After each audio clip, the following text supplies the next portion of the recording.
He came home smiling, holding her hand, and their child. My heart stopped, not because I was jealous, but because I finally understood I was never his home, just a placeholder.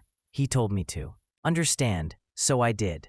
I understood that love doesn't live where respect has already died. If you've ever loved someone who made you feel small, this story will remind you of your worth. Don't forget to like, share, and subscribe because no woman should ever have to beg for the love she already deserves. I used to think love was supposed to be easy, that if two people wanted the same things, everything else would fall into place. When I first met him, that's exactly how it felt. Effortless. He had this calm confidence, the kind that made me feel safe, like I could finally exhale after holding my breath for years. We met in a friend's wedding of all places, two strangers sharing laughter over how long the speeches were. I didn't know it then, but that small moment would change my life. He said all the right things, the kind of words that made you believe he saw not just who you were, but who you could become. The early days were beautiful. He'd bring me coffee in bed. Remember how I liked my eggs? And kiss my forehead before leaving for work. We talked about everything. Our dreams, our fears, the kind of home we wanted to build. I remember thinking, this is what love should feel like. I gave him my trust freely, without hesitation, because he never gave me a reason to hold it back. We got married under a soft sky, surrounded by friends, laughter, and promises we thought we could keep forever. But even in the glow of our beginning, there were small signs I didn't want to see. Times when I'd tell him about something that hurt me, and he'd laugh softly, saying, "You're overthinking again." I'd swallow my feelings, convincing myself that maybe I was too emotional. Maybe I just cared too much. I mistook his silence for stability, his distance for maturity. But looking back now, I see what it really was: dismissal disguised as peace. Still, I tried to be the perfect wife. I cooked his favorite meals, supported his career, filled our home with warmth and laughter. When he came home late, I told myself he was tired, not distant. When he forgot our anniversary, I said he was busy, not careless. I built excuses for him, like walls around my heart, trying to protect what I thought was love. But love isn't supposed to feel like you're walking on eggshells to keep someone comfortable. Love isn't silence, it's understanding. And even then, in those first few years, I think a part of me already knew I was starting to disappear in the very life I helped build. The silence came gradually, not like a storm, but like fog. You don't notice it at first. It just slips in quietly, soft enough to make you believe everything's fine. That's how it was with us. The laughter that once filled our mornings turned into routine greetings. The long talks before bed became one-word exchanges. Good night. Fine. Later, I kept telling myself that every marriage slows down. That comfort replaces passion, and silence doesn't always mean distance. But deep down I knew better. I started to miss being seen, not in the way strangers notice your outfit or smile at your kindness, but truly seen about my day, about something that made me proud. And he'd nod without looking up from his phone. Once I told him I felt lonely, even when he was right beside me. He sighed and said, "You always make things bigger than they are." I laughed it off that night, but later I cried in the bathroom so he wouldn't hear. There's a special kind of heartbreak that comes from being invisible to someone who promised to love you. I tried harder, planning date nights, leaving little notes, cooking his favorites again, but every gesture felt like shouting into a void. He'd say thanks, then go back to his laptop. The man I once shared dreams with now shared nothing but silence. I told myself he was stressed from work, that maybe he just needed space. But that space began to stretch until it felt like an ocean between us. There were nights I'd sit on the couch beside him, our shoulders almost touching, and still feel like I was alone. The TV would play in the background. Our marriage reduced to background noise. I stopped asking questions because I was tired of hearing answers that made me feel small. I started writing again, journaling every thought I couldn't say aloud. Those pages became my only safe place, and yet, despite the ache, I stayed because love, real or imagined, teaches you endurance before it teaches you escape. I kept hoping he'd turn toward me again, that one morning he'd see me, really see me. But each sunrise brought the same cold truth. I was married to a man who no longer remembered how to listen. It started with a name. One evening while we were eating dinner in almost total silence, he looked up from his phone and said, casually, "You remember I told you about my old friend from college? She's back in town." His tone was calm, unbothered, like it was nothing, but something in my stomach tightened. There was a softness in his voice I hadn't heard in a long time, a warmth that wasn't meant for me. I smiled politely and asked how she was. He said, "She's been through a lot. Life didn't go the way she hoped." Then he looked down again. Like that conversation had already ended. I didn't say anything more. But that night, I couldn't sleep. I kept wondering why his face lit up at the mention of her name, when it hadn't lit up for me in months. Over the next few weeks, I started hearing her name more often. She called. Today, he'd say she needed some advice, or I might stop by her office. She's starting a small business and could use some help. Each time I'd force a smile and pretend it didn't bother me, but it did. Every part of me acted to ask, why her? Why now? Why like this? But instead I stayed quiet because I'd said something. Learned he only heard what he wanted to hear. Then came the day he brought her up again, but this time there was a child in the story. She has a little boy, he said softly. He's about 6. She's raising him alone. There was pride in his voice, admiration even, and jealousy, not the ugly kind, but the kind that comes from realizing you've been replaced emotionally before you're replaced physically. I tried to act normal, but every time her name slipped from his mouth, I felt a piece of my self-worth chip away. I met her a few weeks later by accident, or maybe by fate's cruel sense of humor. She came by his office while I was dropping off his lunch. She was polite, charming, confident. Her little boy clung to her hand, shy but smiling. I remember her saying, "You must be his wife. He talks about you sometimes." Sometimes that word echoed in my head like a bell. From that day forward, she wasn't just a story. She was a presence. She called often, sent messages that made him laugh.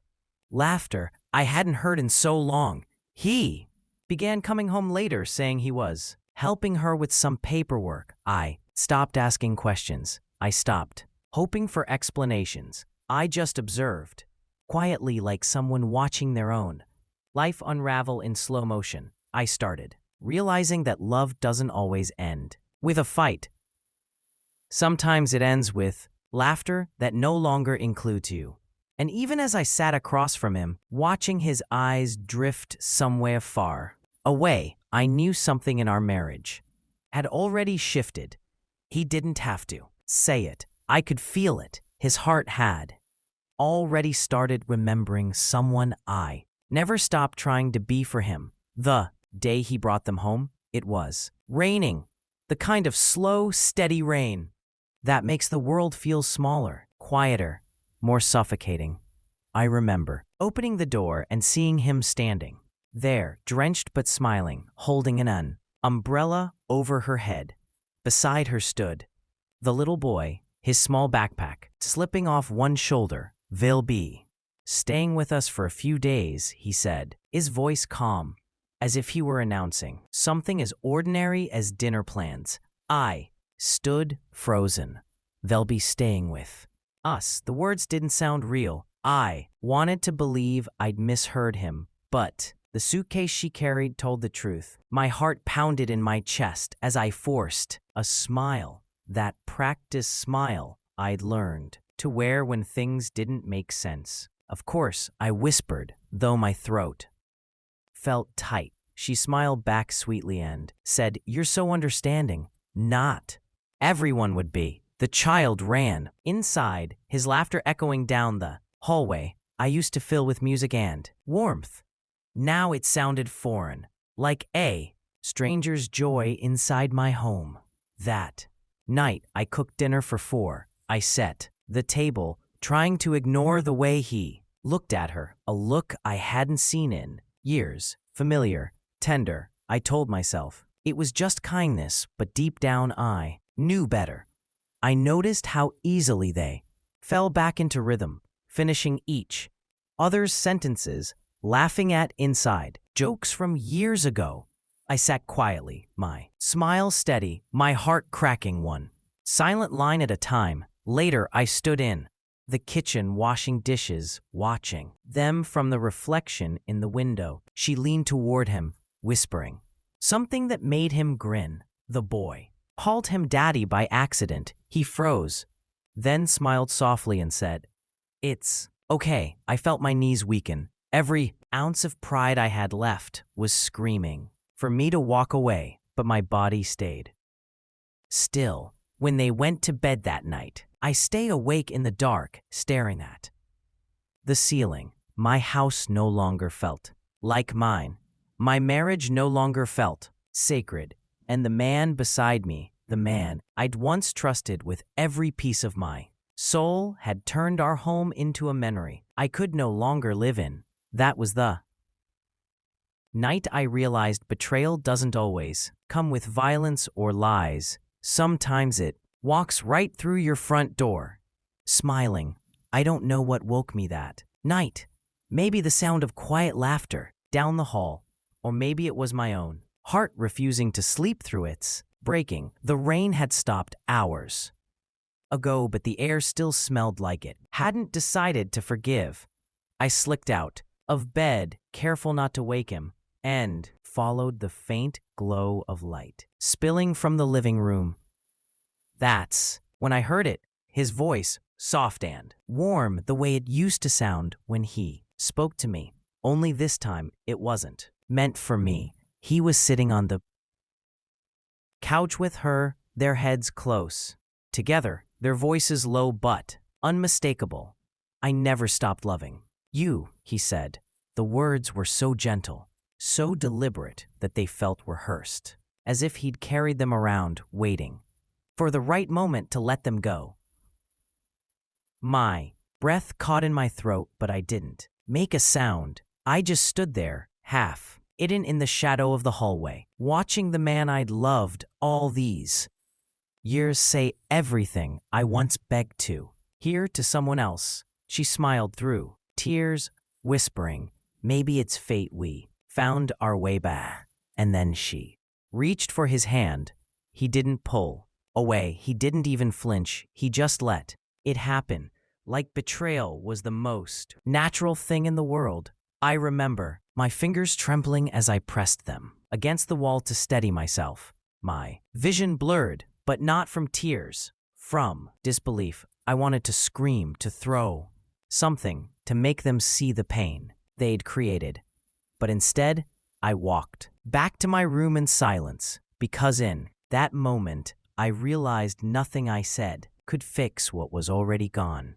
I sat on the edge of the bed, staring at my reflection in the mirror. My face looked calm, but my soul was collapsing quietly inside me. Years of loyalty, patience, and blind faith all crumbling in one whispered confession.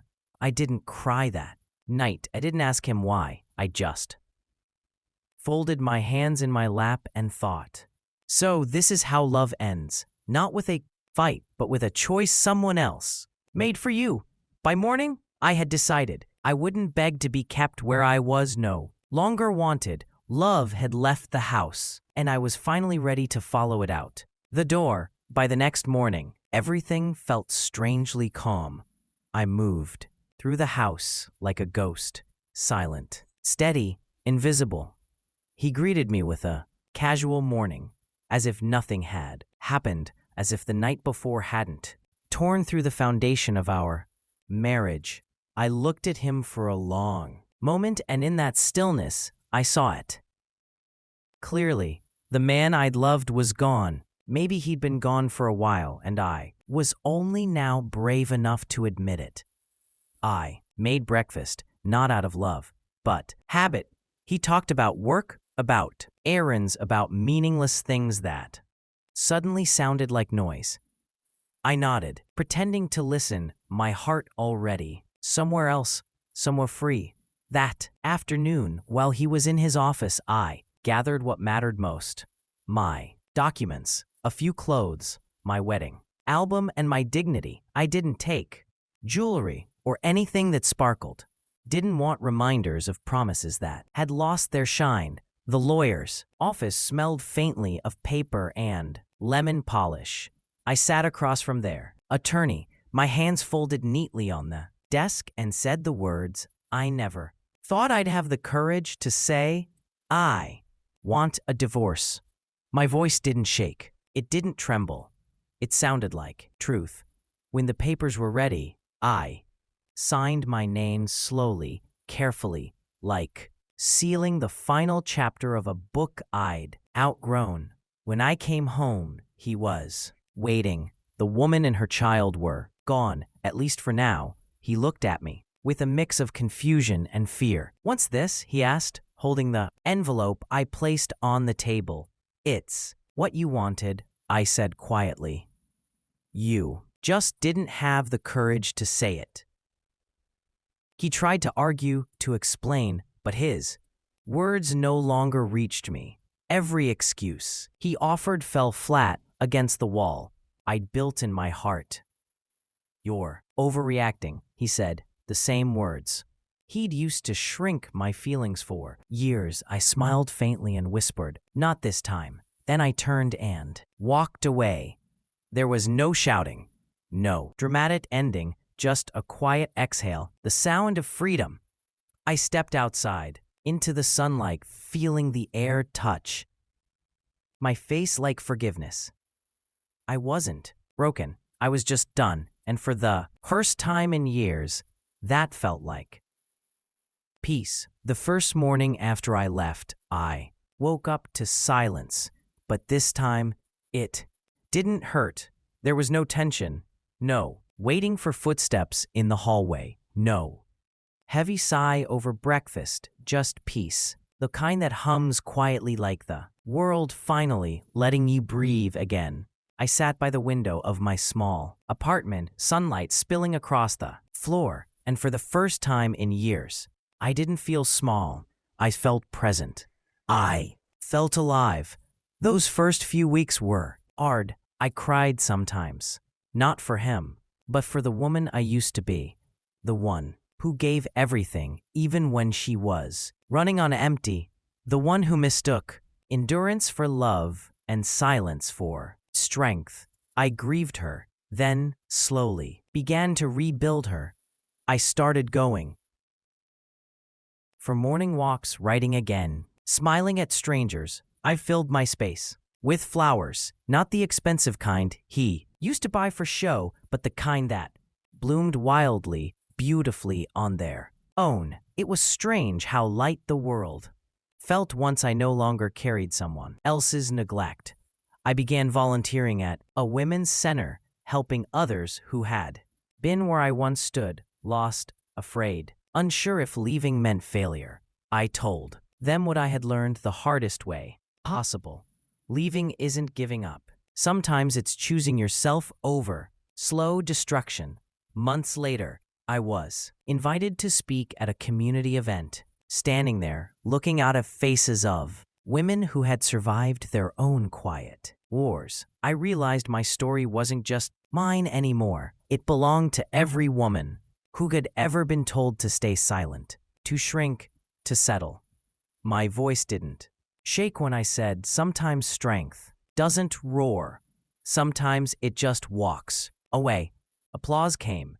It didn't sound like praise. It sounded like healing. That night, walking home under the city lights, I thought about how far I'd come, the house I'd left behind, the pain I'd carried, the love I'd lost.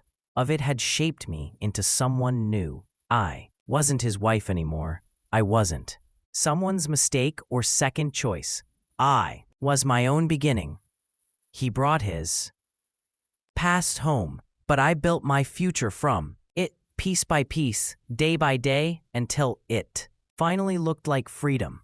If this story touched you, don't forget to like, share, and subscribe, because every time a woman finds her voice, another story of silence ends.